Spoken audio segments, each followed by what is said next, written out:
Hi guys! Hi mga kakimpaw! So ayan, andito na naman tayo guys. This is Manay Gina and welcome back sa aking YouTube channel. So guys, for today's video, ayan, pag-usapan natin ang Kimpaw. Spotted kasi sila na pumunta sa opisina ng Star Cinema.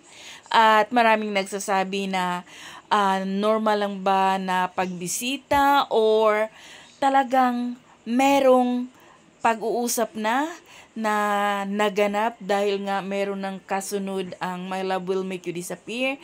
The movie or teleserye din natin alam guys. So alam kong excited na ang lahat.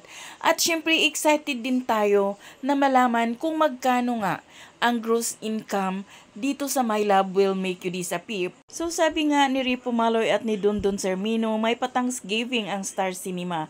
So ibig sabihin, malaki talaga ang kinita ng My Love Will Make You Disappear. So kung magkano man, abangan natin guys kasi doon sa Thanksgiving, doon isasabihin. So yun lang guys.